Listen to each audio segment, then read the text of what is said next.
నమస్తే మిత్రులారా, నేను మీ భాస్కర్. మెస్సీ గురించి మీ అందరికీ తెలిసిందే. One of the greatest football player అనమాట. అలాంటి ఫుట్బాల్ ప్లేయరు వెస్ట్ బెంగాల్ వచ్చాడు. మమతా బెనర్జీ ఎక్కడైతుందో అక్కడ అనమాట. అక్కడ 1000 ఖర్చు పెట్టి టికెట్లు తీసుకోవడం జరిగింది, లక్షలు ఖర్చు పెట్టి టికెట్ తీసుకోవడం జరిగింది. అసలు ఎందుకు వీళ్ళు టికెట్ తీసుకున్నారు 1000 లక్షలు ఖర్చు పెట్టి అంటే, షాకింగ్ విషయం ఏంటంటే, వీళ్ళు అతనితో ఫోటో దిగడానికి లేకపోతే అతను కలవడానికి దీని వెనకలు ఉన్నదనమాట. సో ఎప్పుడైతే మెస్సీ వచ్చాడో, మెస్సీకి అక్కడ అసలు మన ఇంతవరకు ప్రపంచంలో మెస్సీకి ఎక్కడ లేని అతిపెద్ద విగ్రహాన్ని అక్కడ స్థాపించారంట. దాని ఇనాగ్రేషన్ జనాలకి ఎప్పుడైతే మెస్సీకి టికెట్లు తీసుకొని వచ్చిన తర్వాత ఆ రద్దీని అవన్నీ చూసి సెక్యూరిటీ భద్రతా రీత్యానా లేకపోతే సెక్యూరిటీ పర్పస్గానో మెస్సీని అక్కడి నుంచి తీసుకెళ్ళిపోవడం జరిగింది.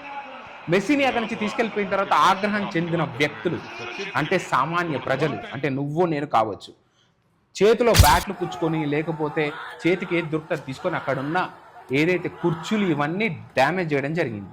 దీని వెనకాల ఏ రాజకీయ వస్తం ఉందో, ఏ పార్టీలు ఉన్నారో పక్కన పెడితే కనీసం సామాన్యుకి సిగ్గుండ అవసరం లేదా? లాస్ట్కి మళ్ళీ ట్యాక్స్ పేరు మీద నీ దగ్గర నుంచి నా దగ్గర నుంచే తీసుకుంటారు. అయినా ఎవరో మెస్సీ జనాలు, నాకు ఒకటి అర్థం కాదండి, కామన్ సెన్స్ లేదా మనకి?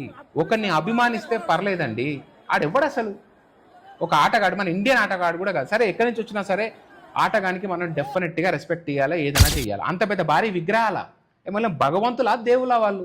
వీడిని చూసి ఇంకోని చూసి ఇంకోడు. మీరు ఏమనుకున్నా అనుకోకపోయినా సీరియస్ చెప్తున్నా, రవీంద్ర భారతిలో కూడా నాకు తెలిసి మొన్న ఈ బాలు గారి విగ్రహం పెడతారంట. అరే బాలు విగ్రహం ఎందుకు పోయే? సరస్వతి విగ్రహమో లేకపోతే దానికి సంబంధించిన త్యాగరాజ విగ్రహమో ఇవి పెట్టొచ్చు కదా. బాలు విగ్రహం ఎందుకు పెట్టాలి? సంగీతంలో తన నేర్చుకున్న దాన్ని బట్టి సరే సమాజానికి అంతో ఇంతో చేశాడు, దానికి కానీ ఆయనకు బిరుదులు వచ్చాయి, వేరే వచ్చాయి. పెట్టుకోవాలంటే సొంత ప్లేస్లో పెట్టుకోండి, లేకపోతే ఎక్కడన్నా సినిమాకి సంబంధించిన ప్లేసెస్ ఉంటే అక్కడ పెట్టుకోండి. ఇలాంటి ప్లేస్లో పెట్టడం ఏంది? దీన్ని అయితే నేను ఖచ్చితంగా సమర్థించాను. ఖచ్చితంగా బాలు విగ్రహం పెట్టడం మాత్రం తప్పే. అక్కడ మెస్సీ విగ్రహం కూడా తప్పే. ఈ విగ్రహాల గోల్ ఏంటి? ఉండడానికి ప్లేస్లే లేవు. కనీసం శ్మశాల వాటికలో శ్మశాలని మన బాడీలను తగడేయడానికి కూడా ప్లేస్ లేదు. అలాంటి పొజిషన్లో ఉన్నాం మనము. నడి రోడ్డు మీద రాజకీయ నాయకుల విగ్రహాలు, ఆటగాళ్ళ విగ్రహాలు, వీళ్ళు ఏం పొడిచి. నిజంగా నువ్వు అంతకనం ఉంటే ఒక గ్రౌండ్ ఇచ్చి అలాంటి వాళ్ళని తయారు చేయండి, స్ఫూర్తిగా మాట్లాడండి. వాళ్ళకి సంబంధించిన ఏదైనా మెటీరియల్ కావచ్చు, వాళ్ళకి సంబంధించిన మన ఉంటే వీడియోస్ కావచ్చు, చిన్న చిన్న విగ్రహాలు, చిన్న చిన్న ఫొటోస్ అవి ఉంటే ఓకే. ఏంటి ఇది? అంతేకాకుండా హైదరాబాద్ వచ్చిన తర్వాత మన రేవంత్ రెడ్డి మాత్రం కరెక్ట్గా హ్యాండిల్ చేశాడు మెస్సీని. అలా చేస్తే తప్పు లేదు.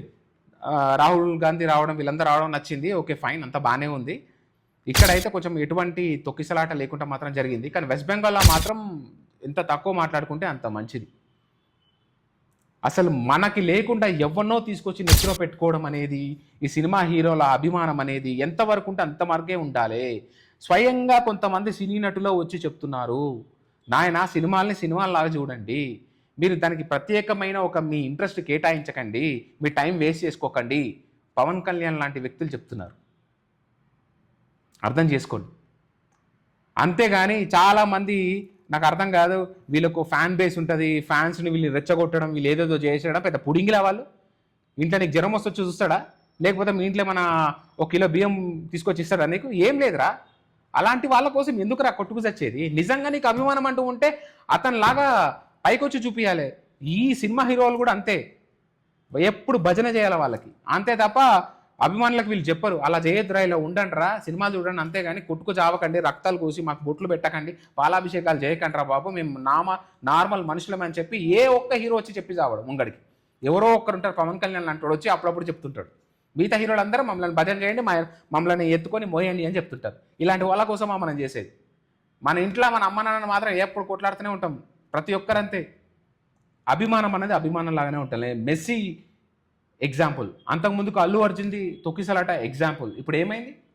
ఆ పోయిన ప్రాణాన్ని తీసుకురాగలుగుతామా? ఆ అబ్బాయి ఇంకా ఈ పరిస్థితి ఏందో కూడా తెలియదు. ఇలాంటి పొజిషన్లో ఉన్నాం. సో మనం అలర్ట్ ఉండాలి. మనకి రైటో రాంగో తెలియలేనంత పిచ్చి పనిలో ఉన్నామా? కొంతమంది అయితే హీరో అభిమానులు, ఆ హీరో అభిమానులు అని కొట్టుకుంటారు. ఎందుకురా కొట్టుకోవడం? అందుకే మన దేశంలో రాజకీయాలు ఇలా ఏడ్చాయి. సో ఇది friends, thank you so much.